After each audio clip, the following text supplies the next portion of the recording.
Test. All right, folks, it's Jesse Connolly again from Congresswoman Pingree's office. We are very close to getting started. We're going to have a quick video that we'll play first, and then we'll get going into our program. So give us 1 or 2 more minutes, and we'll get this show on the road. Thanks, everybody, again for coming.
All right, everybody.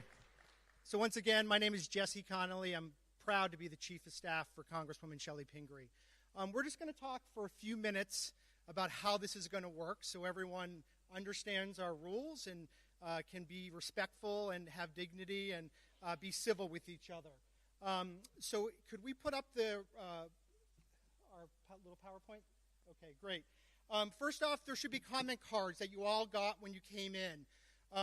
We're not going to get to every question. We have over 600 people here in this room right now. So we're going to do our best to talk to as many folks as we can. But if we don't get to your question, we have a basket in the back, and our staff will be circulating throughout the afternoon to try to get through as many questions as we can, and then we'll take all those back to our office to try to answer those. So again, here's our code of conduct. Here's how we're going to deal with today. There'll be no threatening behavior. There'll be no second chances. We have our wonderful law enforcement here from the Rockport Police. They will escort you out if you threaten anyone.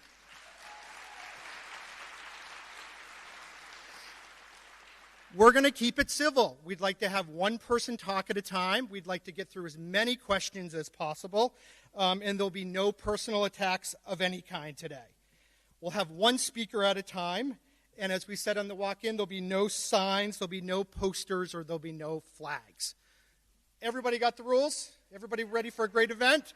Great. Well, I'm really honored. We have a special guest here with us this afternoon. I'm pleased to welcome to the stage Shelley's daughter, Hannah Pingree.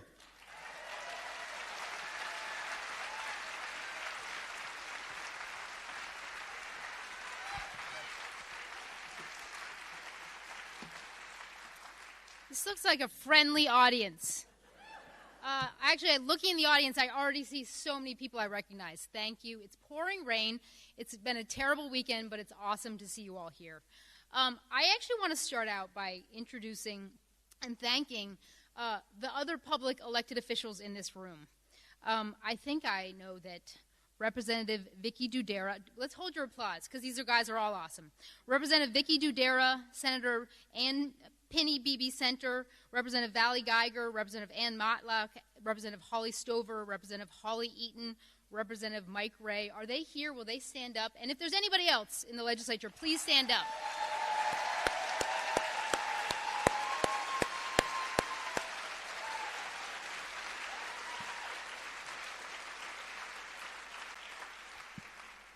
As many of you know, I work every day in Augusta, and I serve formally as a Maine legislator. It is a hard job, and they're putting in long, long hours, and I am so grateful for their work.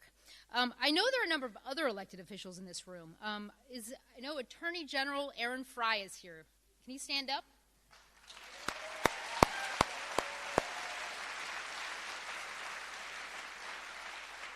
Attorney General Fry, as many of you know, and you'll hear more tonight, is really on the front lines of many of the battles the state is facing. And I know he is not getting a lot of sleep. I know he's on conference calls every night with other attorney generals across the country, so we are so happy to have him here. I also know there are many other elected officials in this room. My friend, Mayor York. I know City Councilor Adam Lockman, and I know there are probably countless other city councilors, select board members,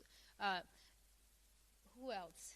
If you're an elected official or you're running a town or you're serving on a planning board or school board, please stand up and let us just thank you for how hard you all work.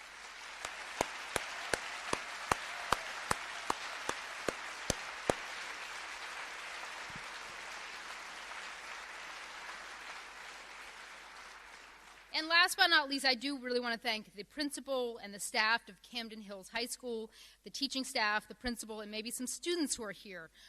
This is a great place to have a meeting like this. So again, thank you.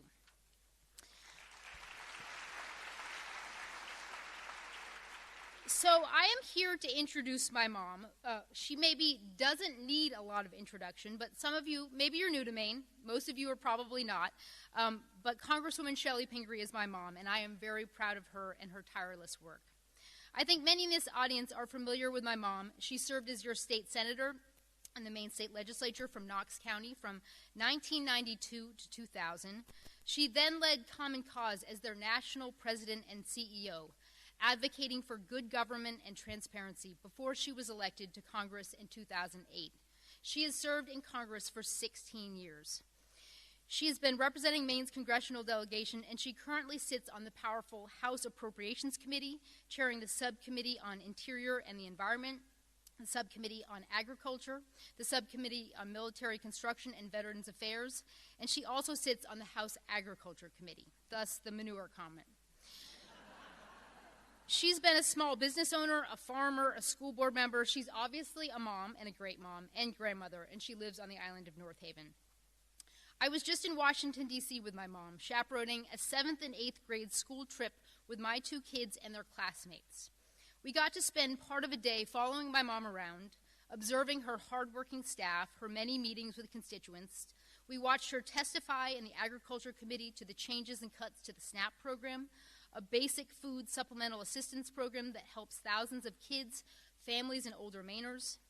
We watched House votes in a debate on a bill that would change the ability of the federal courts to intervene on federal overreach. We watched how she engages on behalf of Maine. I'm obviously biased, but I'll just say that I am very, very grateful for her work. I work in Maine state government leading the Governor's Office of Policy, Innovation, and the Future. We are focused on issues related to climate change, children, aging Mainers, housing, opioids, and jobs and economic development. Across the administration, we are impacted by many of the policies and programs that are facing a rapidly shifting and chaotic federal landscape, including cuts to federal employees, cuts to funding and grant programs to Maine, and a rapidly changing tariff environment. I want you to know that the governor and her administration are fighting for Maine every day, including with Attorney General Fry, to fight back on the damaging cuts to Maine. I know you've read about many of these in the news, but just a few examples of impacts we are facing at the state level. Huge cuts and changes to the USDA, including money being taken away from farmers and food and hunger programs. The LIHEAP Heating Assistance Program just last week had all of the staff who manage this essential federal heating assistance program all laid off. There is no one to administer Maine or any other state's grants and ensure that this program runs smoothly. This is a program that helps more than 50,000 Maine households afford to heat their homes each winter. The Maine CDC lost significant public health funding designed to prevent and monitor diseases like the bird flu and measles. And many of the issues my team works on related to storm recovery, climate and environmental protection are squarely in the Trump administration's crosshairs. This administration has attacked states' rights to protect the environment, pursue clean energy, and the essential monitoring of the weather and science at NOAA. They are now even going after basic emergency management, storm recovery, and hazard mitigation. Last week, we saw the cancellation of the highly successful BRIC program, the Building Resilient Infrastructure and Communities. This is a program that helps communities fund investments to prepare for storm events. We know in Maine, we know on the coast, we know in Knox County just how important this work is. And you probably all read about the proposed elimination of FEMA, sending future disaster recovery back to the states. Lastly, the state has been trying to manage the impacts and issues related to tariffs and what this means for our economy and our state budget, and of course our strong relationships with our Canadian neighbors. We know that these cuts are targeted not just to Maine in many cases, but are national policies that every state is facing. I am so grateful for my mom, for Governor Mills, Attorney General Fry, and all of those who continue to advocate for the common sense programs and funding that benefits Maine. So with that, I'm going to bring out your guest of honor, Congresswoman Shelley Pingree.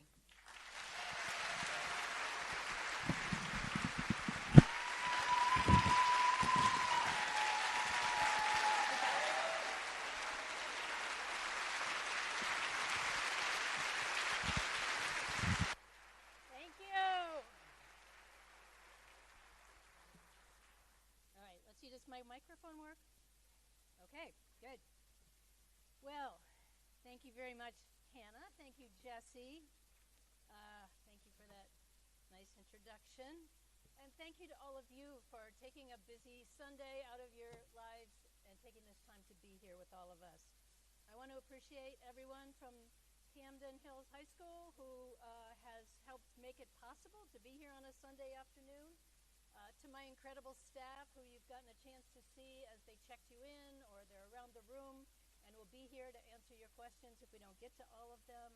And to all the electeds, the legislators, we all know how hard your job is right now, getting harder by the day. Thank you, Mr. Attorney General, and thank you to everybody who serves in your local community, the planning board, the school board, the tax assessor. They're all hard jobs, and they're going to get harder.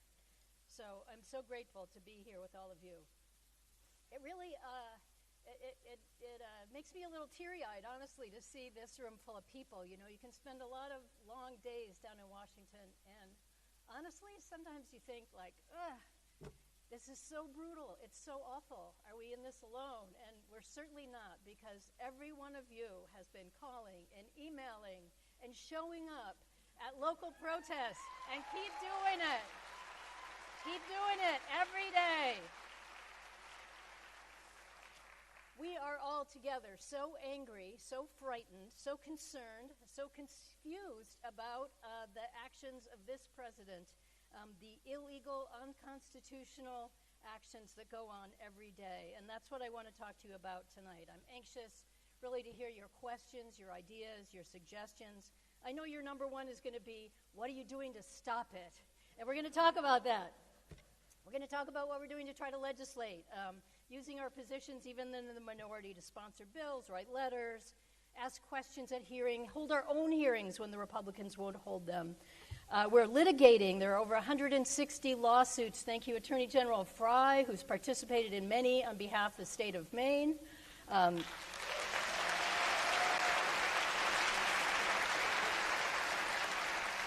Some of them are being done by labor unions, by employee groups, by nonprofit organizations, interest groups. There are over 50 court orders turning them back. So the fact is, while we have 160 pending, we win most of them. We just have to keep fighting.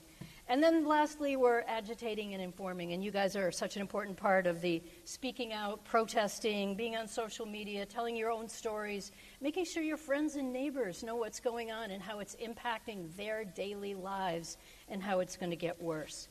This situation is really serious. I think you all know that. We're seeing government being dismantled before our very eyes, whether it's the illegal actions of the president or DOGE, the Elon Musk, unelected billionaire Committee on Efficiency, which really isn't paying attention to efficiency. They are just usurping the power of Congress, which is unconstitutional and illegal. are chaotic and secretive. They are giving us no information unless we dig it up ourselves. And they're, as I said, unconstitutional, which is why we win every lawsuit but have to go to court generally to stop them. Hannah did a great job of explaining a few things that we're dealing with every day that are already impacting Maine. But you could almost take any branch of government, and I could talk to you about staffing cuts that have happened, funding cuts, money that's being blocked, and it is things like LIHEAP. That's heating assistance to Mainers who can't afford to keep their houses warm. They're taking away food and money from our food banks and our school lunch programs. They're already attacking the Department of Education. As you know, they're trying to dismantle it, destroy it completely. That will impact teachers in our schools, Title I teachers, special education, school lunch programs, student loan programs. They've already dismantled USAID, international aid. I mean, I don't have to probably tell this crowd every single thing that they've done, but I think we'll talk about a lot of them today. I am deeply worried about what they're doing to Social Security. You know, they've already cut an enormous number of people in the workforce. They're making it more difficult for people to make changes or to apply for their benefits, cutting down regional offices, cutting down phone time, declining customer service, and we just think it's around the corner that checks start coming late. My belief is that they just want to destroy this agency. They want to take back the $2.7 trillion in the trust fund to use for their purposes, and they want to privatize it and turn it over to Wall Street by saying, look, it doesn't work anymore. You can't get through on the phone lines. So, this vital program that we have could be gone. We can talk about the tariffs. They're on again, off again, chaotic, crazy, don't meet any of the goals that the president has talked to us about. We can talk about our standing around the world, that our president has now shifted his alliance to Putin instead of Ukraine, talking about the end of NATO and turning his back on our Western allies in Europe. The courts defying court orders, talking about impeaching judges, even that we're close to a constitutional crisis. We have a president who admires dictators, an unelected billionaire who's using the government for his personal gain, a cabinet that is completely out of touch. And now they're planning a big, what's called a reconciliation plan in front of us. And while I won't get into all the details yet, that is going to be the biggest cut of all. That is where they get the $5 trillion that they need to continue funding tax cuts for billionaires, tax reductions for corporations, and getting that money from cutting Medicaid, which is vital services to our seniors in nursing homes, children who need health care, people who are working 2 and 3 jobs but don't make enough and need to get Maine care. They're talking about taking away SNAP benefits from some of our poorest people, and a whole variety of other things related to student loans or our climate change program. And in this package, they're not cutting the debt, which they promised us they would do. None of this is going to cut the debt, and in fact, they're going to raise the debt ceiling as they do it. So we've got some big bills ahead of us and some really big fights to make sure we keep that from happening. But I'm here to hear your thoughts, your questions, your ideas. So let's get started with some questions, and I'll do my best to answer them. And also, if you have any just good ideas of what to do, I'm here to listen.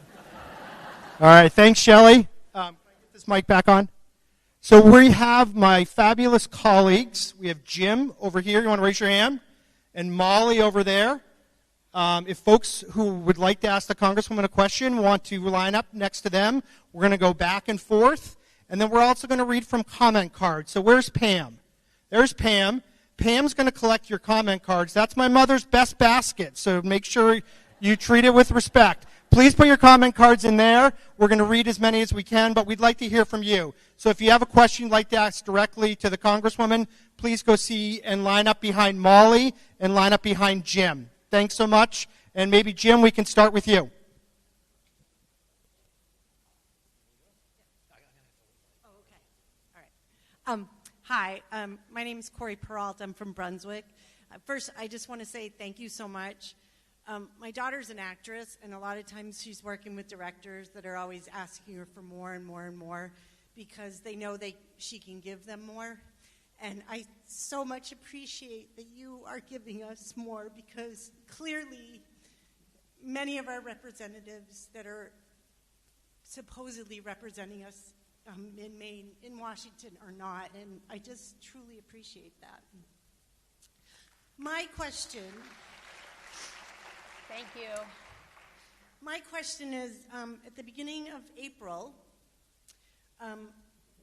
the Department of Energy awarded a $1.4 billion contract regarding our strategic petroleum reserve to strategic storage partners in Denver, Colorado. And it seems that this company, and it's an LLC, there's very little information about it online, but it seems also, and there's only like 2 employees, but it seems that their primary business is actually storage units. And the question is that what kind of oversight is going on there? Because the LLC is located in Denver, Colorado, which is also where Secretary Chris Wright is from. And why is a storage company, like self-storage company, in control of our strategic petroleum reserve? And I don't expect that you're going to have that answer today, but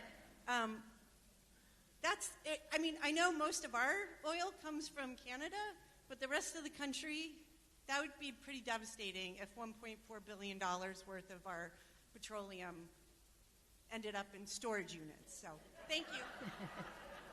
Okay, that's the best question I've ever gotten. Thank you. Love that. I think we need to bring you on our team to do some investigative work, so we'll be taking notes about that. I don't know the answer, but I will certainly investigate. I think you've hit on, though, this is the administration that came in saying we're going to drill, baby, drill. So for all the work we've done as a country, for all the changes that people have started to make in their own lives, because they believe that climate change is real, and they believe we need to switch to renewable energy. Maine has been a rock star state under this administration, really switching over to renewable energy, powering up on electric cars. This legislature, you guys have done a great job supporting these things, even when they're sometimes controversial or people aren't sure why we're going about doing it. So we should be really proud of what we're doing. But on the other hand, they're just turning it all right around. Overnight, they're getting rid of the funding that we put in. The largest funding ever through the Inflation Reduction Act went for climate change and climate change investment. They're doing everything, and we're fighting them, of course, in the courts on that. At the EPA, they're taking away the great amounts of money that we had there to switch to good renewable energy. And they're putting their cronies and their friends in charge of these things, and there's all kinds of backdoor deals that would never be allowed if we still had inspector generals and if we still had a Justice Department that would actually investigate these things. But believe me, I will look into that. I will talk to my colleagues about that. I'm sorry to say that's the kind of shady deals that go on every day. And one other thing I wanted to say, I'm thrilled your daughter's an actress. Here we are. They're about to do Willy Wonka, I think, in the chocolate factory. I wish we were here for that.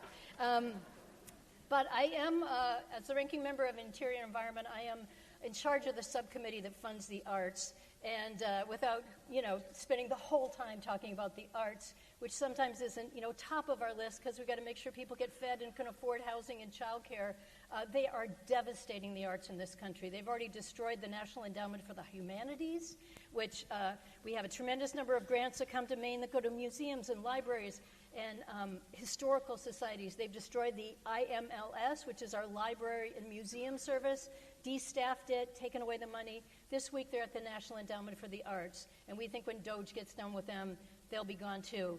They've taken over the Kennedy Center. They're meeting with the Smithsonian. I mean, these are precious and vital resources that make it possible for small-town schools and historical societies to have arts and humanities and to get those little grants that help out along the way. And they're also attempting to change the tenor of how we talk about our history.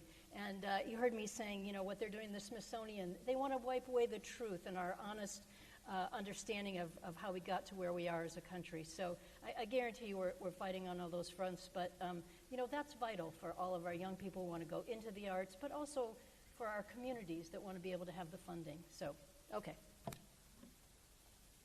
Hi there.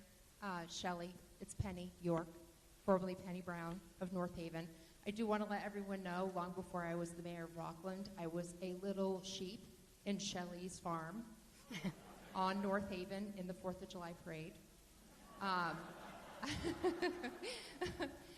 just want to say that in Rockland, we're very proud to be trying to take control of our own destiny by putting forth the very first housing bond that's ever happened in the state of Maine.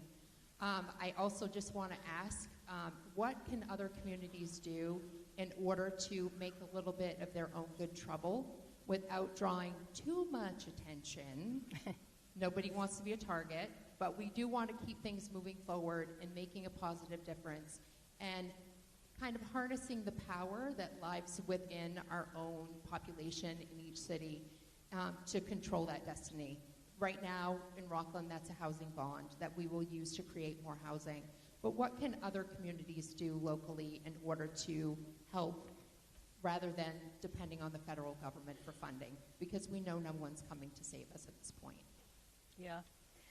Well, thank you so much. In case you didn't hear, Penny is the mayor of Rockland, so we're very proud of her. And back when I was in the knitting business, her mother and grandmother were some of the best knitters I ever knew. Very talented. Yeah, and congratulations to Rockland for moving forward on that and recognizing, as we all do, that affordable housing and housing really at all levels is a huge issue. The Maine legislature has tried to work to expand our housing availability, Maine Housing Authority. I mean, I'm pleased at what our state is doing, but we sort of had the perfect storm of a decline in housing stock after the last recession, then the pandemic moved a lot of people into our state, and now we're just stuck with so much less housing, which makes it so much more unaffordable. It's a huge, huge challenge. It's a national challenge. It's a challenge that I feel like the federal government had finally started to recognize in the last couple of years or so, and we were moving more money towards HUD, Housing and Urban Development, and this administration is gutting it. And not only are they gutting it, they've taken away the money that we had already directed to Maine to do renewable energy grants on subsidized housing. So these were housing units that were becoming uninhabitable, but this was putting in, heat pumps and lower cost heating opportunities, heating and cooling and insulation and all those things. So we are losing a tremendous amount of money around housing, and this is, again, against what this president says he is doing. So I think one thing that I'm just going to keep saying over and over again is it's really important in casual conversation or wherever you can do it, on Facebook or social media, just to remind people that this cut actually impacts us. This is hurting us. And when you say the money's not coming to coastal communities anymore, or to municipalities, as Hannah described, the BRIC grants. That was FEMA money that we all got after those devastating storms to give to our communities to figure out how to make ourselves more resilient for the next storm. It's not some liberal plot or anything else. It's just good Yankee thinking ahead and trying to be thrifty about how we manage these things. That money's gone. If we lose education funding, we know what that's going to mean to our schools, and we've already lost some of that. And what I like to remind people is at times people will say, well, good, the federal government is too big, too bloated. It's time we cut their funding. And believe me, I'm in the Appropriations Committee. There are all kinds of places we could cut funding. There are good places to cut money. There are places to cut staff. That's not how this is being done. They're just doing an arbitrary knife with some kind of AI and getting rid of probationary people and buying out people and cutting money on things that have any kind of a word in the title that might say climate or resilient or diversity, and before you know it, your grant is gone. Even if it was a diversity of bird species in the backyard, it's all gone. We have a prohibited list of words. But what I've been reminding people is when that federal money stops coming in and it's no longer there for your school budget or for your town budget, that goes directly to our property taxes. So when the federal government stops paying and we've been a receiving state, then we all pay. And that just makes it harder to live in our communities, to afford your property taxes. It makes school budget hearings more contentious and difficult. And it makes it harder for us to provide our kids and communities with the resources that they need. So good on Rockland for fighting back. I think we have to fight on every front and let people know that when these funds are cut, it hurts our local communities. I think it's great that you guys are going after funding locally, but at some point, we're not going to be able to float enough bonds, if we even have a bond market, let's face it, when the president gets done with us. But, I really do appreciate it, and I think it's good that communities are taking this matter in their own hands. And with any luck, we'll keep winning lawsuits, we'll get some of those funding streams back, and when communities are fully prepared to do that work, like to have a housing project in the community that helps with the workforce development or with our elderly or all the needs that we have, you'll be ready to get the money when we get it back. But thank you for the good work you're doing in Rockland. Yeah. Shelley, we have a note card question here. Is Don from Waterville still here with us? Don? There he is, up there. All right, Don, you had a great question. Shelley, how can you use the power of the purse to prevent the administration from looting Social Security, Medicare, and veterans benefits? Yeah, well, they're already going after the VA. They've already cut staffing there. And I want to remind people that when they talk about cutting federal employees, they've cut, I'm not sure the exact number, I think it's over 100,000 by now. When they cut an employee from the federal government, at least a third of them are veterans. Veterans get preference in hiring. So you talk about people who have served their country, bring back all kinds of great skills, are putting them to work for the rest of us. They're disproportionately cut. They're being cut at the VA, they're cutting services there, and there's no way that won't eventually impact the service that we give our veterans. Using the power of the purse is our job number one. So, you've heard a lot of civics lessons about this and talk about the separation of powers, but Congress really has the power to legislate, make policy, and appropriate funds. That's our job. The president is required, and the executive branch are required to carry it out to the best of their ability. Well, they're not carrying it out to any kind of ability, and they're openly defying the will of Congress. And so we're working all the time, whether it's a lawsuit where we're signing on to an amicus brief, working with the attorney generals, we're going to court to take that money back, to fight against them, and we're trying to raise the profile of every cut they make. The truth is, on some of these cuts, they get exposed, and 2 or 3 days later, they take it back. Or they say, oh, yeah, we did cut the staff there, but once we figured out they were in charge of our nuclear stockpile, I guess we'll put them back. We're actively trying to get staffing back at the USDA. Our county NRCS offices, our soil conservation services, they said they wouldn't cut any staff there, but they cut about 25% of them. And these are people who help our farmers in rural communities like all of ours apply for grants, get their grants, and then make sure the money comes. But in one of the offices in Maine, which used to have 6 people, now they have 1. They cut out 4 of the engineers who help all the people do their technical assistance. I'm only saying that to say, we're going after every single one, and we're trying to put it in the newspaper every single day so that when I have meetings of the Agriculture Committee, I can say, here's what you've done in my state, and here's the headlines. Aren't you going to take it back? So some of what we're doing right now is just to fight back. But on this reconciliation bill that I mentioned, and I hate even calling it that because it's such a wonky word, but it's really their big tax package. The president calls it the One Big Beautiful Bill. So that's the One Big Beautiful Bill that will extend the tax cuts, enhance the tax cuts, and give bigger tax breaks to corporations by taking it away from Medicaid or food security or housing and urban development, climate change, student loans. We don't know all the details yet, but we've seen quite a bit of what they're likely to do. That can be passed by a majority in the House and in the Senate, and since we can block them with 60 votes in the Senate but not with a majority, they can get it passed. But it only takes 3 Republicans to do the right thing in the House. So our goal has been to make this as public as possible, so that if they take that vote and they give the president what he wants, these giant tax cuts for billionaires, by taking it away from people's health care, they have to face the public with what they're doing. So our number one goal is just to keep this out there and get the votes. We want to win in Congress. We want to use the power of the purse. And we want our Republican colleagues to come to the table.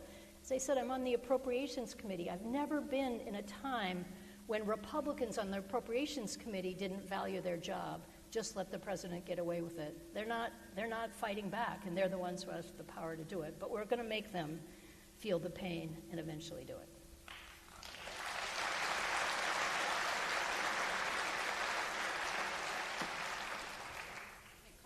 Ms. Tranfield, Camden. These dismantling of these government agencies are objectively terrible, but what I'm really upset about right now is the disappearing of people who are here legally, and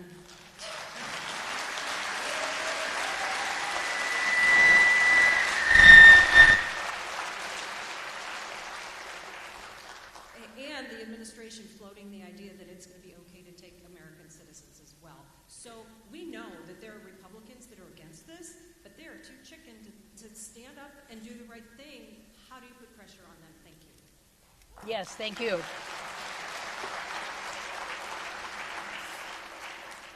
Yes, and I wholeheartedly agree. Thank you for all believing we should stand up for the legal rights of immigrants, but really for the legal rights of all citizens in this country. We are watching the rule of law disappear before our very eyes, and around immigration is one of the most dramatic places.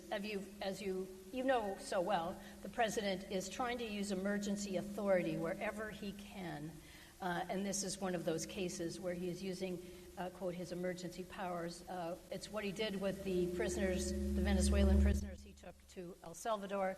It's what he did to the father from Maryland who had a legal order keeping him in the country, and now the president virtually every day is defying the court order. That's as close as we've come so far to a constitutional crisis, because he's now defying an order of the Supreme Court. Now, lawyers are out there parsing the words and saying, well, maybe it was this word or that word, and maybe he doesn't really have to do it yet. But the fact is, if he could stop a legal resident of this country in a car, take him away without any kind of legal process, no court hearing, and then say that we can't retrieve them because they're in the hands of another country, that is a complete disintegration of what we consider protection for our rights. If he can go onto a campus and take students who are just protesting with their belief. I think there are some people in the room who might be close to my age, and maybe you remember the Vietnam War.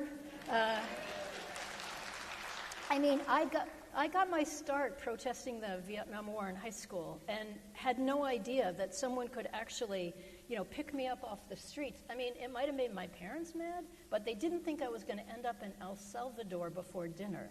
And that's what could happen to you today, literally, for protesting the situation in Gaza or for taking in any other opinion now the president has decided, or Marco Rubio has decided, is un-American. So this is a very, very bad situation. My office in Portland, if any of you ever visit us, you'll see that traditionally we have a steady stream of asylum seekers who come into our office. We have an incredible team, very well trained at helping people with their work permits. We've worked on a whole variety of issues to make sure that people who come here legally as asylum seekers are able to go through the process, that they can get their work permits and go to work, which is what we hear from employers all the time, is they need the workers and that the workers do an incredible job, and we all believe that they add great diversity and strength to our state. But they are being picked up. Their children are being picked up. Many of them are afraid to go to work. They're afraid to come into our office to ask a question. We work really closely with ILAP, and you should all be supporting them down in Portland, who are doing a great job, not only in Portland, but throughout our state to help people trying to navigate this very scary legal time. By the way, in this reconciliation bill, there are, I think it's $170 billion to add to their deportation fund. So they are planning in this bill not only to use it for taxes, but to greatly increase that. They're already struggling to meet their quotas, and I think what they will do then when they have much more money is really dangerous. So.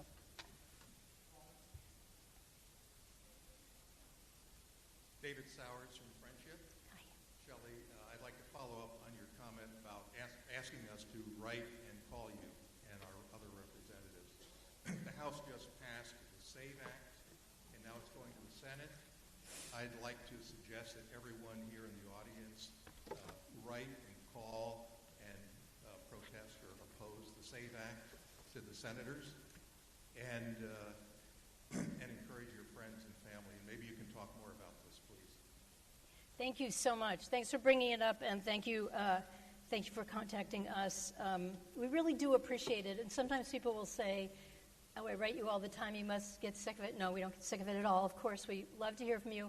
And if we can't individually answer everyone. We try to send you back a letter regarding what you asked about, but we keep count of it, and we tell our colleagues, that that's something we're hearing about from a lot of people, which tells us that a lot of people are really concerned about something. So every time you contact us, we appreciate it. The SAVE Act, which was just recently up in the House and will be taken up probably by the Senate, is one of the president's pet projects. I believe it's part of his interest in really interfering with our elections, maybe getting his own third term out of it. But the SAVE Act is absolutely dedicated to making it harder for people to vote and depressing voter turnout. I'm really proud to come from a state where we have very high voter turnout. And one of the reasons that we do is you can register on Election Day. We make it relatively easy for you to be a voter in our state. And let's face it, we come from small towns. We know who most of our voters are. If not, it's not very hard to figure out who someone is when they come in to vote. The idea is that there are illegal immigrants coming in to vote, and we have to stop them by making sure everyone shows proof of citizenship. Now, on balance, that sounds fair enough. You should be an American citizen to vote in a federal election. That is the law. It's actually a felony crime. I'm just going to tell you, based on what I just said about immigrants, they're not sneaking into polling places to commit felony crimes. They're barely going to the grocery store or the doctor. But the president contends that he lost 2020 because there were busloads of them being brought in. Try bringing a busload of people from not Union to Union. See what happens. Or Hope, or Friendship, or North Haven. I mean, you just wouldn't not know who they were. And we have a lot of, proof of residency that you have to show. The real challenge about this is that because you have to show proof of citizenship, and even the real ID, the new ID that they're making in Maine, will not qualify. You have to bring a passport, which less than half of Mainers have. It would cost you about $165 to get one. And then you couldn't get one on Election Day, by the way. If you didn't think about it months in advance, you wouldn't even have a passport. Or your birth certificate, but if you got married or otherwise changed your name, which amounts to about 80% of married women in this country, your birth certificate is no longer valid because it doesn't match your driver's license or some other form. So you would have to maybe go to the town clerk if your community allows that. That costs $65 in Cumberland County to have your name changed on your birth certificate, and that's not fair anyway. That was my birth name. Now I have a different name. That's the way it is. So the point is, it's very cumbersome. It's fixing a problem that doesn't exist, and the only reason to do it is to make it harder for people to vote. So it's a bad bill. They will take it up in the Senate. You should give a call to our senators and let them know how you feel if I've swayed your opinion. All right, Shelley, we haven't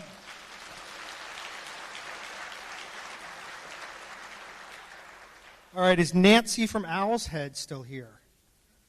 I feel like I'm a bingo caller. There you are, Nancy. All right, Shelley, Nancy's got a great question. What's being done to stop unauthorized access to my private information at the IRS or the Social Security Administration? And she's got a second part to her question as well. Can you stop the closing of the Department of Education? Closing the Department of Education? Yeah. Well, you should be worried about your private information. Absolutely. We have had one lawsuit. There is a court restraining order on the Doge kids, as we call them. There are over 50 people from Doge at Social Security right now. They are now prohibited from accessing your private information, but they had been going into it before the court stopped them. So they have very bad intentions. They would love to be able to target people individually, and they would love to be able to do the same thing at the IRS or virtually to any federal program. So we are trying to make sure they stop. But think of all the times that people may have accessed a USDA grant to put a hoop house on the back of their farm, or any number of things.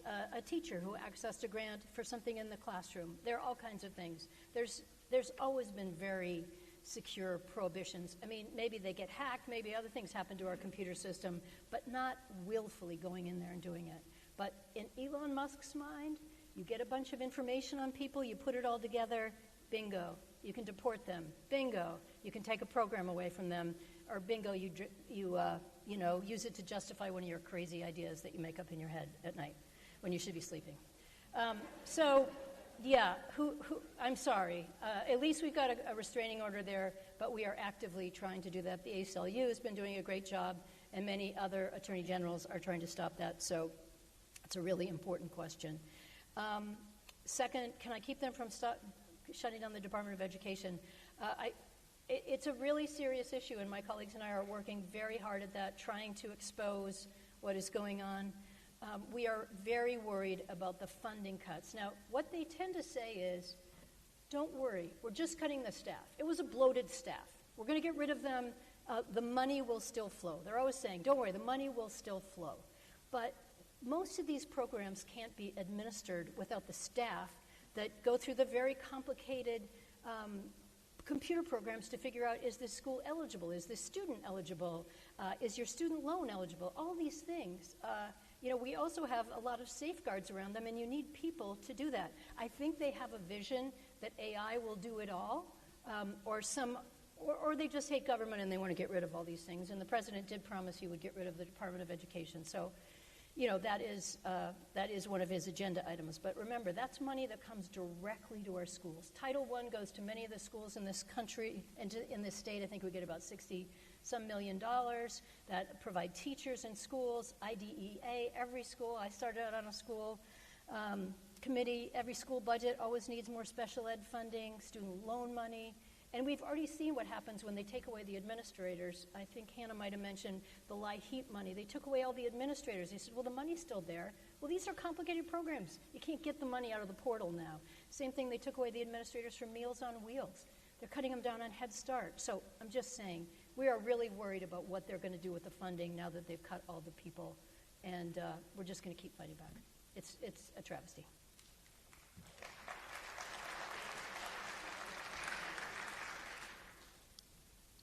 Good evening, Congresswoman. Brittany Young, South Thomaston.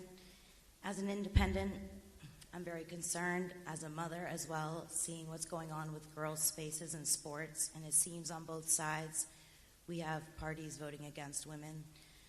So Shelley, as a recipient of Title IX protections with 2 daughters who also benefited from Title IX, why do you support in removing Title IX protections from your granddaughters and future generations? Why did you vote against the Fairness in Women's Sports Act on January 15th, 2025? I resonate with this question deeply. It's from my friend who couldn't be here tonight, Jamie Hopkins. Great.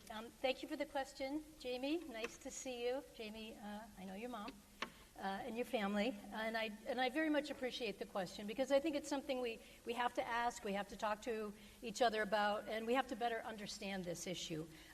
Very supportive of women in sports. Wished I'd had Title IX when I was a kid because women weren't encouraged to be in sports at all in those days, and so I'm thrilled to see the opportunities that we have today. Now, there's a couple of different issues here, and one is about the president's retaliation, and I want to talk about that. The Women's Fairness in Sports Act, which we had before us in Congress, was a very misguided and misdirected bill. So let's just say there are concerns that people have raised about the idea of a male being on a female team. Men can be bigger. Boys can be bigger, taller, stronger. It could be an uneven kind of situation. And without being, I'm not sure I can be totally artful about how I discuss this, but, to be frank, I understand why people bring that up as a question and why they think that there should be some questions raised or safeguards. The fact is, kids in sports vary greatly at all ages. You could have very tall, very small boys. You could have very tall and very small girls and all different abilities. In the best of worlds, there would be decisions made based on the sport, the team, the individual kid, and particularly with kids who are transitioning in their lives, the stage that they are at. And I'm no doctor, I'm no medical professional, but there's a big difference between someone in college sports who's been transitioning for several years than someone who yesterday decided they were rethinking their gender. So that's out of my wheelhouse. The bill we had before us didn't take any kind of nuanced or thoughtful approach. It didn't think about inclusion. It didn't think about kids of all differing stages in their own lives and how we respect that. It actually set up a system where a coach or an unprofessional person could do a very private and personal check on an athlete to determine whether or not they belonged on that team. So there were very few votes this bill didn't pass the Senate because it was a bill that was so dramatically clear that you didn't want to empower somebody who might have poor intentions going into your kid's locker room to determine what their gender was, maybe because they were too tall or their voice was too deep or they looked a little bit strong for the team. The actual question that Maine is deciding, as you know, has been set up in the Maine Human Rights Act, which was already passed by the legislature. I'm sure that the legislators in the room are having their own conversations and discussions about how best to legislate this in Maine. But the fact is, court law today respects gender diversity. Maine is operating under current court cases, and the decisions in Maine high schools are decided by the Maine Principals Association that goes by Maine law. So you can say all kinds of you can express a lot of concerns about how we go about making these decisions. We want our kids protected in school. We want them protected in the locker room, whether it's from an adult or another student. And we have to make good and sensible decisions. And I think we're evolving on this particular question. But the fact is, we have now, because we've targeted this issue and because President Trump has decided that everything related to transgender individuals is something for him to ridicule, to publicize, to make a target. We've put a lot of people at risk. We've put young people in very difficult situations on decisions that they're making with their families and their medical practitioners and within their own sphere of people that they can trust. So the bill that came before us was a bad bill. The targeting of the president on the state of Maine because he didn't like when Janet Mills said that she was following state and federal law has been very unfair. And as you may know, Maine, while he has specifically targeted 4 or 5 different areas for funding, first at the University of Maine, the Maine Sea Grant Program, the USDA, most recently our school lunch program, and then I think another one to the Department of Education, the Attorney General. I don't know where you are, Aaron. Oh, there he is. Aaron, stand up and take a bow.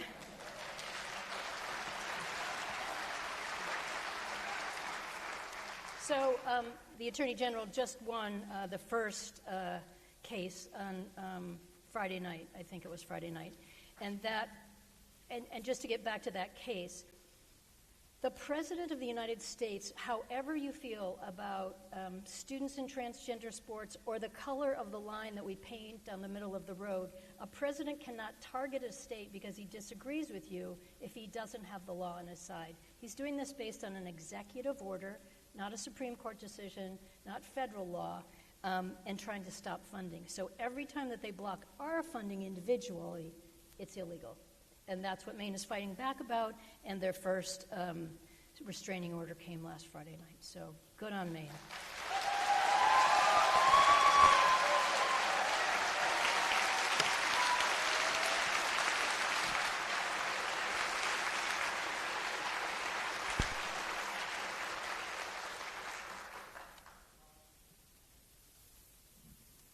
Good evening, Congresswoman.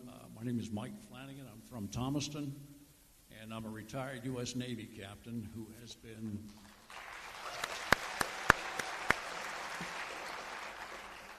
I've been directly involved in the impact of the Israeli lobby on the U.S. military, personally.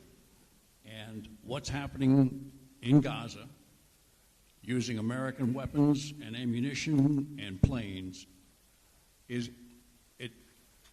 an American, as a retired military guy, it just runs counter to everything I was raised with, regardless of what.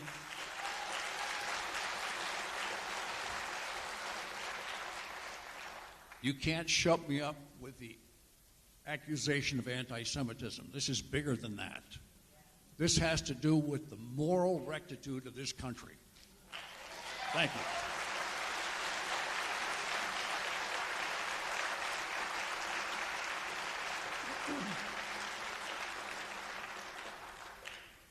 Well, thank you very much. Thank you for your service in the Navy. My brother served in the Navy, too. We're proud of what you did. And you could have kept going on. I would have been happy to hear you say more, so thank you. But your service to this country carries a lot of moral weight, and I think it just, adds even more credibility to what you had to say, and I wholeheartedly agree. I'm very distressed about what's going on in Gaza, what has gone on with the war, with Israel's actions, and then after the ceasefire, for Israel to go back in there and start again and stop humanitarian aid at the same time that the United States has stopped USAID aid coming into that country. So it's worse than it was before. It's just a terrifying situation. And while many of us were extremely distressed at what happened in Israel, I had a chance to visit Israel, go to the Gaza border, go to the West Bank. I got to see the horrific sight of where innocent lives were lost at a rock music concert and at the commune. But the fact is, it doesn't make any of that right. It doesn't make the size of the bombs, the indiscriminate bombing, the lack of humanitarian aid. It's all wrong, and it is done with United States money, no question about it. And many of us have voted for amendments or other opportunities to try to stop that funding, but I am deeply worried with this president that we're going in the wrong direction, and that, unfortunately, he and President Netanyahu have something in common. They're both trying to stay out of jail by staying elected or staying at war.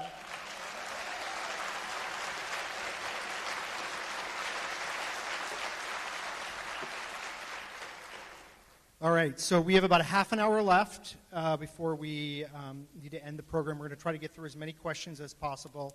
So, Jim, why don't you keep on going? Hi, I'm Belinda from Bremen, and my question is two parts.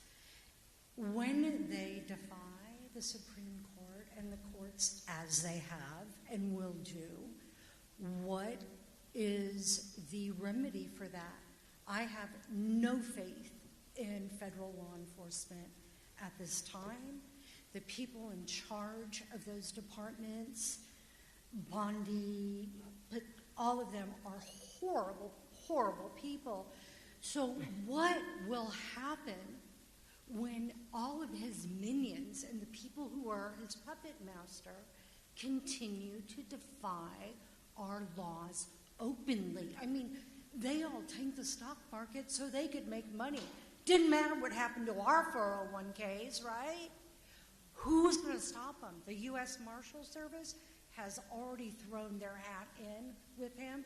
I don't trust them as far as I can throw them. The FBI getting rid of all their tenured, all that institutional knowledge gone from all these areas. Who's going to step up? The military? We got the drunk Pete in charge of that. I mean, come on. Who's going to be the one to stand up? I would sue him personally. I would go there and do a citizen arrest because I'm one of those people that the National Institute of Health was working on 2 of my incurable conditions. I am the invisible disabled. I haven't worked in 3 years because of that. I got approved for Social Security. Now I have to have heart surgery and back surgery and this surgery. They don't give a shit about us. And I want them gone. Who is going to enforce our laws? Thank you.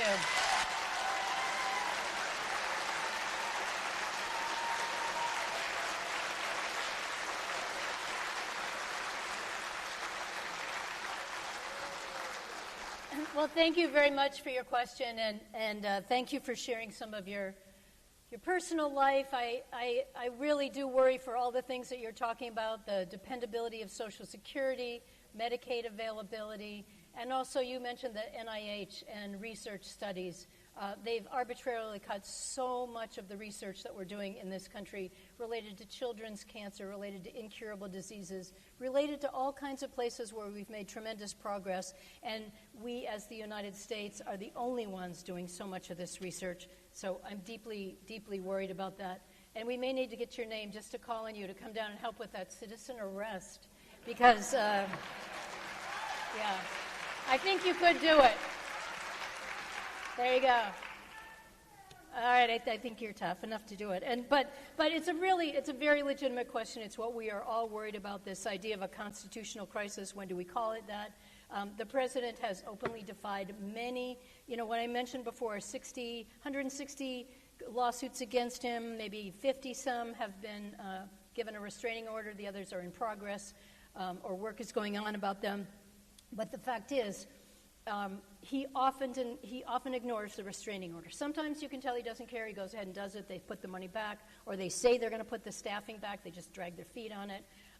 But in many of them, and we're watching this in this most recent immigration case, he justifies the court order. And it is very worrisome, because normally you hold somebody in contempt of court. You fine them. You call up the police. Yeah, I'm sorry, it's not funny.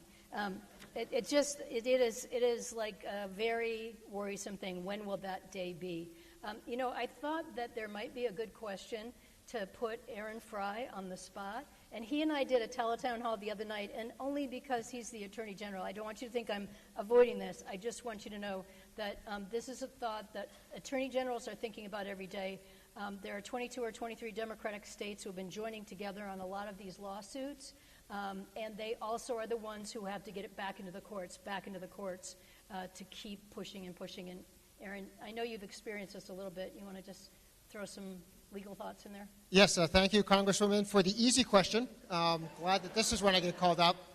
So my name is Aaron Fry, and I have the privilege of serving as Maine's Attorney General. And I say privilege because that means I get to do some of the work that's important, I think, to all of us in making sure that we are doing better every single day, right? And to the specific question that I think the Congresswoman was tagging me in for, we are, as Attorneys General, consistently thinking about how we not only get the orders that we are trying to get that protect the rights and privileges that have been committed to Mainers in our state, but also how we're going to make sure that those orders get followed.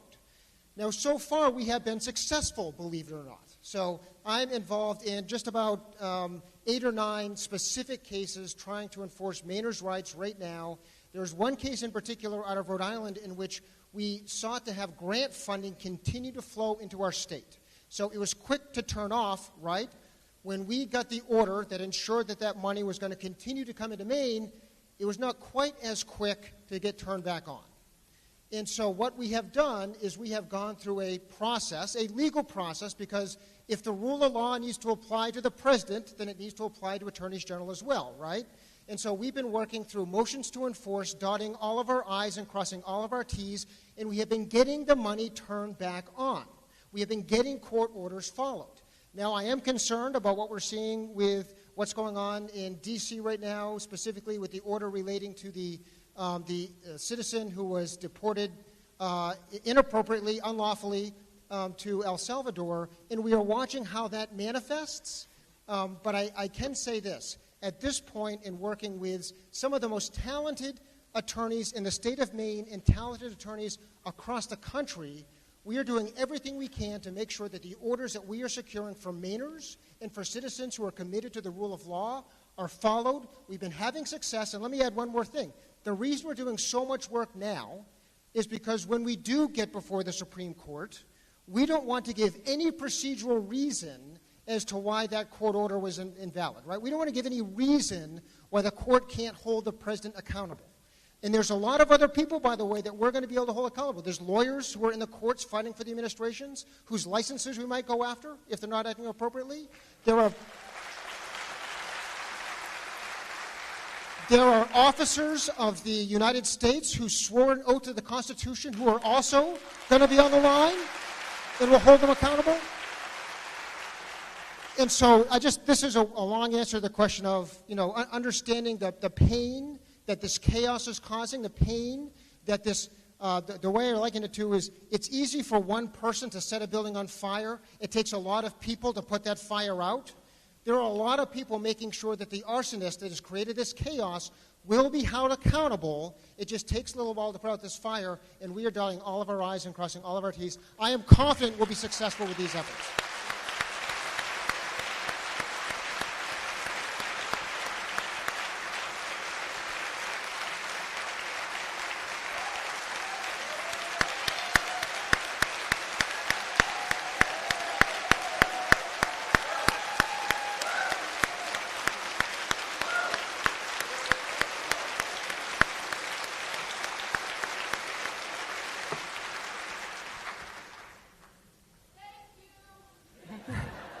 All right, Molly.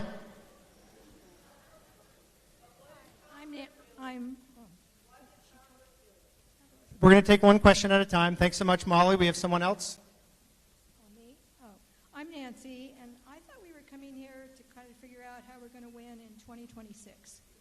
When you don't win elections, and I think FDR said this the best, you don't have any power. And so that's what everybody's talking about tonight, is we don't have the power.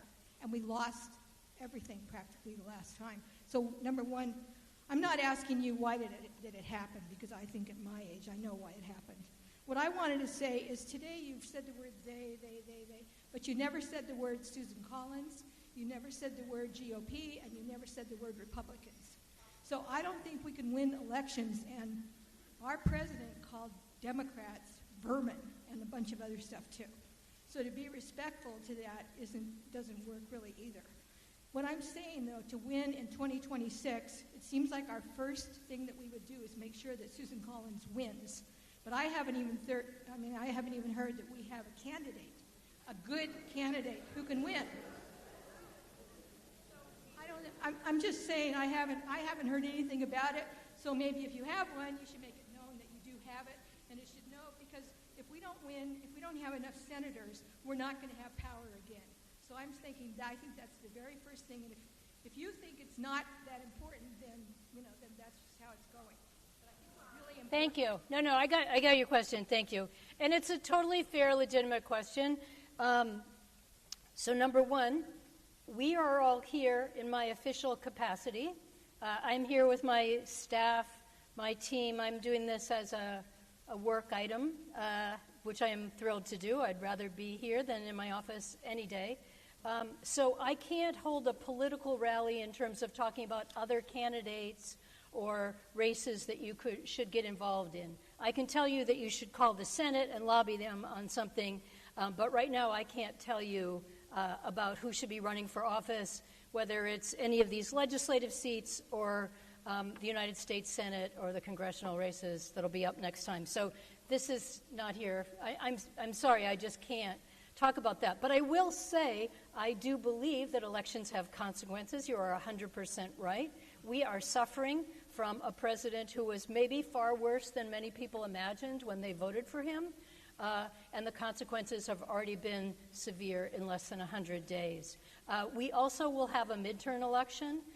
And I think one of the best ways to push back on the presidential power is to have Democratic control of the House and the Senate. So I do believe those are very important elections.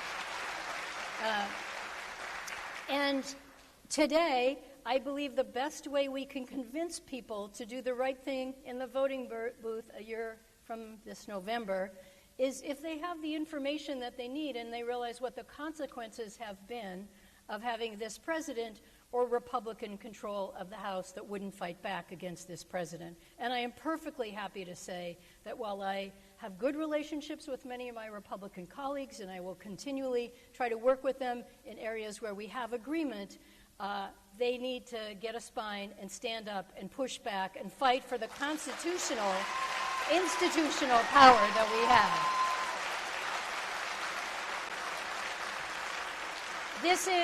This is far beyond what party you're in. This is about the future of our constitutional democracy. This is about an appropriator knowing that what we do is not advisory to the president. It is actually the law. and we are in charge, and the president has no right to cut staff, cut funding, or make all these decisions that are impacting people all over this country. So I'm all good on that. And I think somebody else might have just yelled out, what is Congress doing? And I just want to make one thing clear that is difficult for us. So when it comes to filing a lawsuit, the House of Representatives can file a lawsuit against the president. We can actually do that, but only by the authority of the Speaker of the House. So the majority party controls our lawsuits. So my colleagues and I, that's why we work so closely with attorney generals, labor unions, NGOs, other organizations to feed them the information and say, we really need to have a lawsuit about this staffing cut or this funding block. We file amicus briefs, we give them information, so we are directly engaged, but it cannot say House of Representatives versus the President of the United States unless Speaker Johnson authorizes it, and I think we all know where that's going right now. So. All right, so we're getting close on time. We have time for a few more questions. We're hoping we don't have any repeat questions. Jim, why don't you go next? Hi. Sorry. Heather Sprague from Cushing. I'd like to also remind you and everybody else in here that not all your constituents are Democrat. I'm from District 43, which is all fishing towns and villages, and they couldn't be here tonight, so I'd like to ask this question of you. How are you balancing the development of offshore wind energy with the concerns of Maine's fishing industry regarding potential impacts on their livelihoods and marine ecosystems? Thank you. That's a great question. And I do understand. I mean, I hope to God there are some Republicans in this room. And I do know that all my constituents, there we go. Thank you very much. I know Jamie's here. I know others are. And honestly, I mean, I think some of these questions are bigger than all of us, bigger than any party. I am not here to represent the Democratic Party or any one point of view. And there are many times when I don't agree with my own party. Either I think they got to get tougher or they should have done something in a different way. So I believe I'm here to represent the common sense of Mainers and to represent the needs of Congressional District 1. So absolutely, I hear you. And when it comes to the fishing community, I've had the good privilege of living on North Haven since I was a teenager, which is quite a few years, and very proud to live around fishermen, to hear their concerns every day, and I know that fishermen are never afraid to speak up and tell us exactly what's on their mind. I mean, that's important. And the recent questions that have been raised about offshore wind or renewable energy are difficult to decide. I think that in the permitting process, Maine did their best to meet with the fishermen, and the legislators were a big part of it, of trying to figure out where were the most vital fishing grounds, if there was going to be any impact, and where all renewable energy could be sited in ways that doesn't impact farmers in their fields, or, as you said, the fishermen and wind power. But I will say there's been a lot of myths about renewable energy, and they're often spread by the oil industry. And one of my biggest concerns for fishermen today is our changing climate. It's the warming of the waters, it's the acidification, which brings more disease, the warming waters that brings invasive species and different changes to our lobsters. And the fact is, the lobsters, you can track them right now. I can't remember where District 43 is, but I bet you're a little bit what's that? Oh, Cushing. But you can track the lobsters now, even in the coast of Maine, they have moved north. And some of that has to do with the warming of the waters, which is directly created by the climate, the warming, the impact of the world we're living in right now. So I feel we have a dual responsibility, and one is to protect this very vital species that means so much to our communities economically, culturally. I would hate to see the end of the lobster fishermen. And so we have to make sure that we protect them from warming waters and the acidification, all issues that I work on every day. And renewable energy and using less fossil fuels is an important way to cool down the climate a little bit.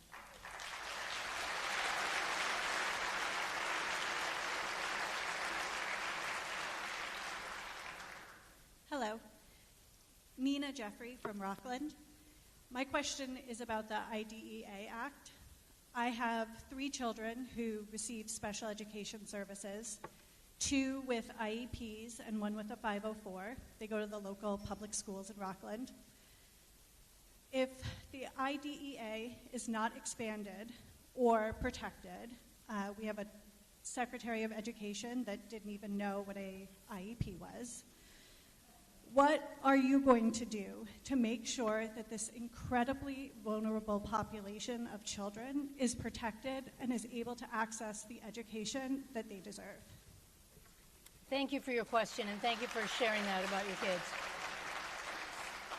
Yeah, I think you will find many parents who are worried about exactly the same thing as you're talking about. So having an IP is an individualized plan for a student. I guess you're right that a Secretary of Education isn't aware of those things or what IDEA is, but that's really, IDEA is our special ed funding.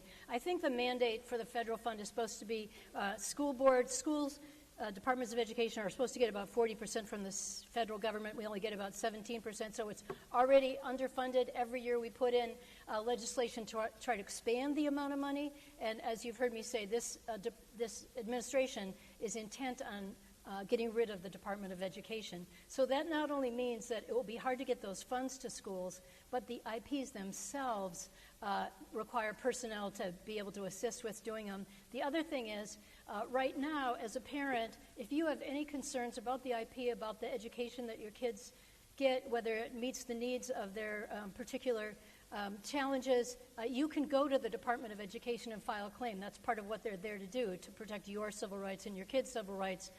They have eliminated that entire division, even though there were 20,000 cases last year. So this is a really serious matter. It's a big issue for Maine.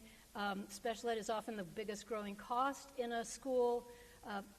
Education funding, in funding local education. So I'm really worried about it. Look, if they go ahead and do all this horrible stuff they're talking about doing, I will certainly, look for colleagues in this appropriations bill that will come up this year who will put that money back in there. In fact, I guarantee you we're going to work on ways to try to protect that in the bill and try to pass legislation that protects it, because I think that's one of those areas that impacts, families across this country, Republican, Democrat, grandparent, non-parent, and when people voted for this president, they didn't vote for this. They didn't vote for Elon Musk. They didn't vote for the Doge. They didn't know this was going to happen to them, and they want to have something to say about it. So we'll fight back.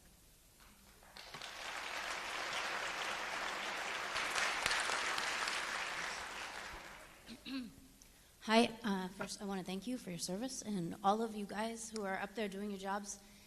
I can't believe it that we're in this situation, but thank you for everything you're doing to try to protect the people.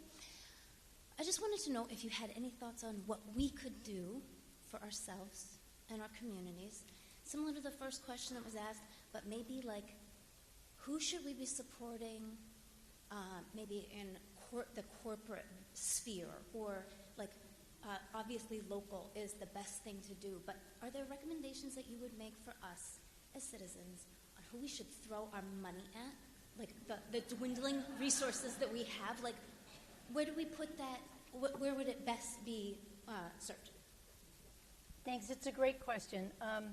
And I do, I do struggle with trying to find enough things to answer the question about what should people do. But I think this is a room full of people who have been doing their best to do everything they possibly can, to be informed, to talk to your friends and family about these things, to talk to your state legislators, many of whom are dealing with the exact same issues at a state level or at your local budget, and to help people to understand if there are budget cuts or you don't receive federal funds for a grant, why that happened, where it's coming from. So I think those things are all very, very helpful and important. I think you asked me about corporate. I think there's been a certain amount of, information that's gotten out there about, who are good corporate citizens right now, who are sticking up for immigrants that are being deported, who are sticking up for diversity, equity, and inclusion, and making sure that people are, being taken care of. And so I think there are, more and more information about shopping days and shopping boycott days, and what brand to buy. And I think there's all kinds of interesting information about that. And if you want to make donations at this moment in time, which is going to become increasingly important, it's a good time to think about, how's the farmer down the road doing? Did they get hurt by all of these funding cuts that the USDA just made, many of which were going to farmers who had made improvements in their farm or put solar panels on the barn roof, and then not gotten reimbursed because they cut off the funds in the middle of it, so they're left holding the bag in the middle of the winter, or fishermen who aren't getting the assistance that they need, or ILAP, or groups that are helping out immigrants, or your school might need some more support. The arts are going to be cut, and so a lot of organizations that might have had a grant in the pipeline at your community theater or your historical society. I mean, I think just sort of piping up and asking questions of the organizations that you care about. Hey, have you lost a grant? How are you doing? Have you been hurt by the staffing cuts? And frankly, you know, if this keeps going on and there are Medicaid and SNAP cuts, then it's going to be your friends and neighbors, you know, who aren't getting the health benefits that they needed, or maybe the food bank doesn't have as much food this month because they've already cut the funding for that. So I feel like we're all going to have to be a lot more aware, and then let people know about, you know, some favorite organization that got cut that nobody else knew anything about.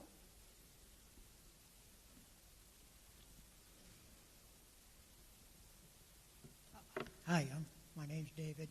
I'm from Cushing, and I was wondering, is the Republican Party so corrupt now that there's no chance that you can impeach this guy? Because I don't see this is going to ever go away as long as he's in office. Yeah.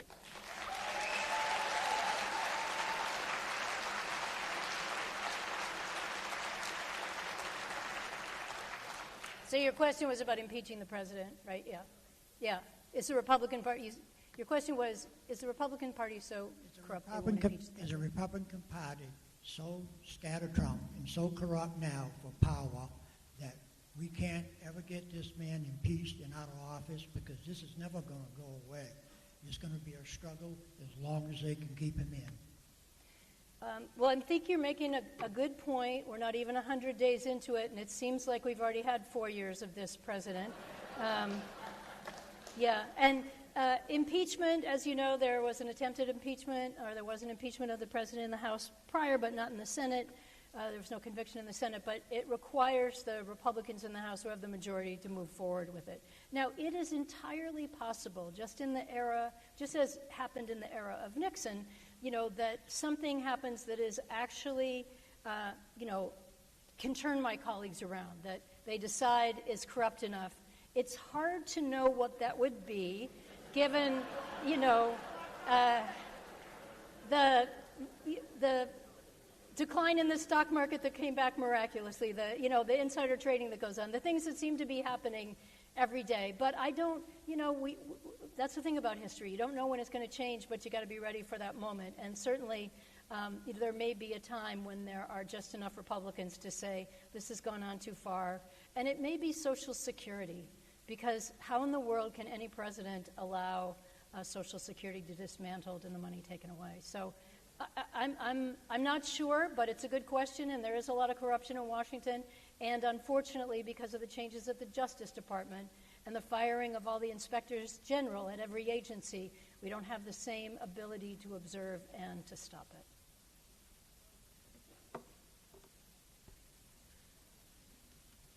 Good afternoon, ma'am.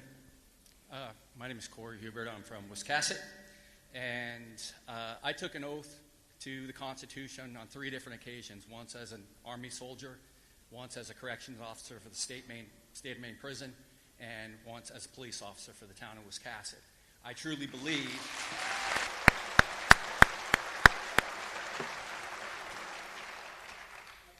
at this time that we are in a constitutional crisis. And, you know, Trump himself said during his run that we don't need the votes. We have the votes, and once this election is done, you'll never have to vote again. What is Congress going to do, and what are our senators going to do to change the messaging, to get the people out there that didn't vote to go out and vote, so that we can stop this lawlessness and this corrupt criminal administration that is in the White House at this time?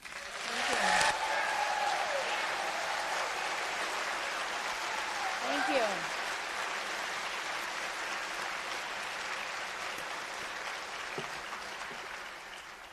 Well, thank you very much for your service and for taking that oath 3 times and for being able to explain to people what an oath means, because I think we've lost sight of that, and certainly with this administration, they do not take their oath seriously.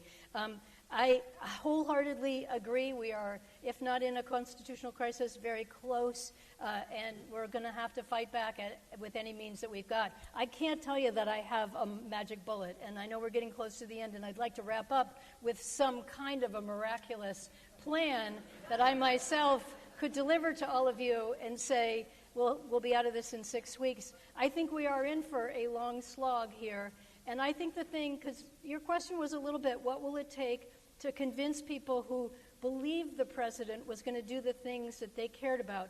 And understandably, many good people voted for the president thinking this will bring down prices.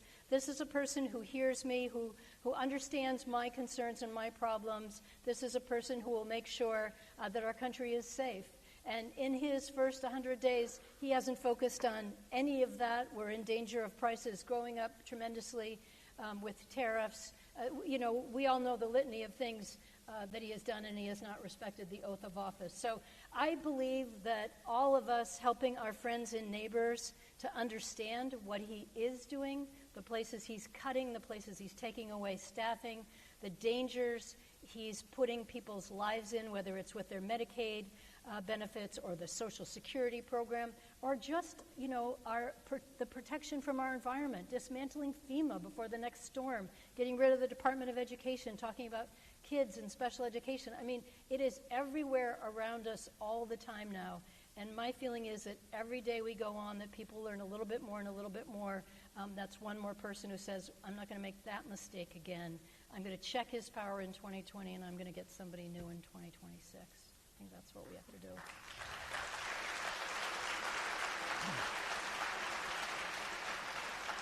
All right, so unfortunately, this is going to have to be our last question. We do have our comment cards. My colleagues and I will be out in the hallway if folks want to continue the discussion or have questions. We have our casework staffer, Pam, here if there's any casework needs. But Molly will give you the last question. Hi, Claudia Rosti Thomaston. This is a Medicare, Social Security question, both to you and also to the Attorney General.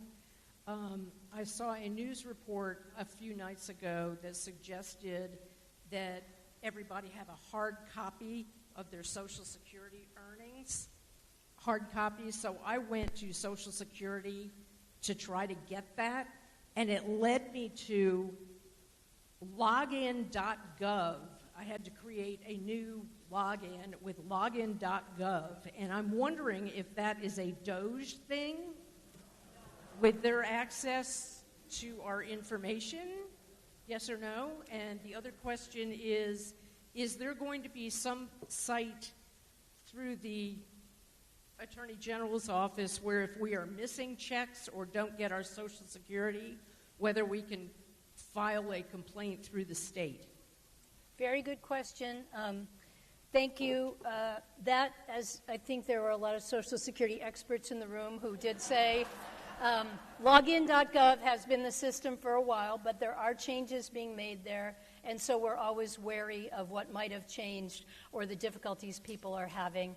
I've heard of 2 states that are now collecting data and information on their state, and I might talk to the AG about that.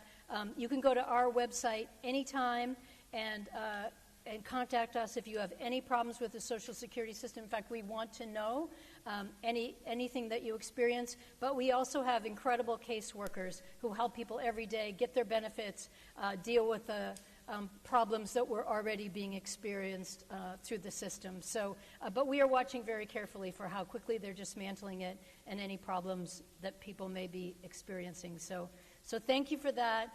Since that was our last question, and it was a brilliant question, thank you. I just want you to know again, I appreciate so much that you all took the time to come here with your questions, whether we agree or disagree. I learned something from everything everyone has to say or asks us. If you didn't get it asked or you have a specific issue you want us to look into, make sure you talk to us or leave us a card. And I just want you to know we really are all in this together. It gets worse every single day, and we all have to be in the fight. But I am 100% committed. I know our legislators are 100% committed in the fight, and our governor and everyone who works for the governor and the Attorney General. We just have to turn this around get our country moving back in the direction that we believe is right, and we can't deny or pretend that this isn't bad, because it truly is. But we have a lot of great people who represent us, and we want you to know that we're all here for you. So thanks so much for coming. Oh, wait, don't clap yet. I'm not sure in the beginning if I thanked our police force from Rockport. Thank you very much for serving our communities. And thank you to all of you. I didn't get a chance to say hi to everybody in this room, but to the extent I could see you, I know there are a lot of familiar faces out there. Some of you are people who I knocked on your door in 1991, and you took the time to talk to me, or you supported me when I was your state senator or along the way. And I just feel so privileged to have gotten to know so many of you, to work with you, and to be able to represent you in what is probably the most challenging time any of us will ever experience. So thank you from the bottom of my heart. Thank you. Thank you. Thank you. Thank you. Thank you. Thank you. Thanks. Thank you. Thank you.